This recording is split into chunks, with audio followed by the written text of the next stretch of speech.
Go ahead.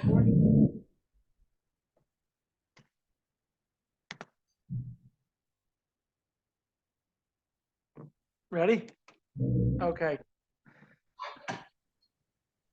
Okay, welcome everybody. Hope everybody's doing well. Thank you so much for the opportunity to share words of Torah during this very, very important, critical time for Klal Yisrael, and hopefully our Torah will be a schus for the protection of all, and shalom very, very soon.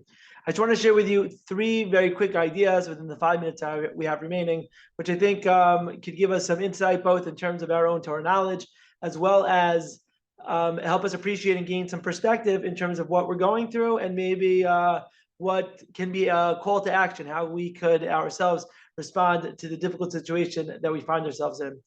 The first thing I want to discuss with you is somewhat of a well-known Rambam in the beginning of Hilchos Tanios.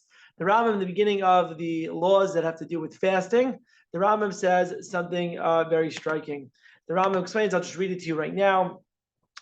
The Rambam says, "Mitzvah same in Torah lizoek l'ariya b'chatzortos l'chotzara shetava l'tzibor." There's a mitzvah from the Torah to cry out and to blow these trumpets on every single tragedy that befalls the community. And the Rambam quotes a pasuk, and the Rambam says in Halacha Bet, "V'davar zeh midarchei tshuvahu," and this is part of the tshuva process. Shez bizman shetavo tzari v'zak l'olei v'yiriu hidu hakol shebekol maasim aramhu horalen. And the reason why is because when a person blows the chatzrotzros, it awakens people to recognize that this is part of a tshuva process, and it's because of the sins or the inadequacies of the tzibor, but why the terrible thing has happened to them.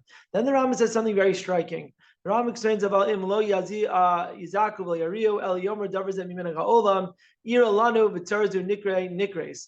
Now it says the Rambam, if a person decides and they say to themselves, you know what, this thing which took place was not due to the fact the fact that HaKadosh Baruch Hu was trying to send us a message, but rather this was happenstance, this was mikra, this was something which was just random, and it randomly affected the tzibor, the community. The Rambam says something very interesting. I would have thought that he would say afterwards, well, that's a sign of heresy. That's a sign of an individual who doesn't believe in God. Like, God's not sending the message. The Rambam doesn't say that, but the Rambam explains that this is derech achzarios. What's derech achzarios? This is cruelty. This is a sign of cruelty. Now, it's a very difficult Rambam to understand. Why does the Rambam use the word cruelty when he maybe could have used the idea that this was a sign of lack of emunah in Hashem, a lack of bitachon, a lack of belief in some type of divine providence that God is involved in this world? So some of the Mefarshim explain, I think it's a very beautiful and insightful idea, that what the Rambam is trying to tell us is as follows. One may have the ability and have tremendous amount of belief in God and emunah that he created the world and God's involved in the world, etc. But if one believes that something negative happened to them for no reason whatsoever, then what you are positing from a philosophical standpoint is that God created a world in which he would allow for evil to persist, the evil could exist, for no purpose whatsoever, meaning there was no reason for this evil, it just kind of is.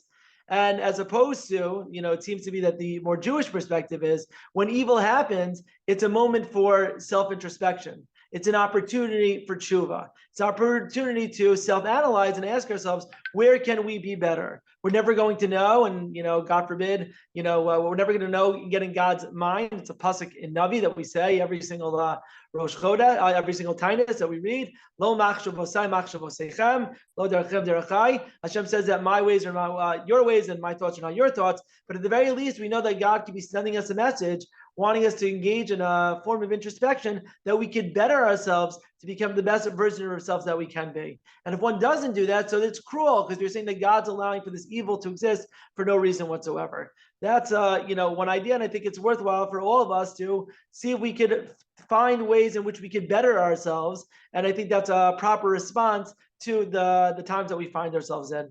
I'll just end with one idea. I thought we could get to three, but I see we're running out of time. 5 minutes is tight 5 minutes.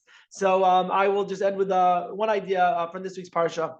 This week's Parsha, we know that the end of Parshas Noach, Noah goes out of the teva and he decides to go ahead and plant a vineyard. And the pasuk says, "Vayichal Noach ish adama vayita kerem." And Noach rather goes out of the teva and he plants a vineyard. And the Mefarshim obviously criticize him for planting this vineyard, and this leads to this terrible tragedy that happens and transpires between himself and his son Cham. The Meshech Chachma points to a very interesting medrash. The medrash says, "Amar Abrachia Chaviv Moshe Minoach." That Moshe Rabbeinu is greater and more beloved than Noach. Why? Noach misha nikra ish tzadik, nikra ish adama. Moshe misha nikra ish mitzri, nikra ish elokim.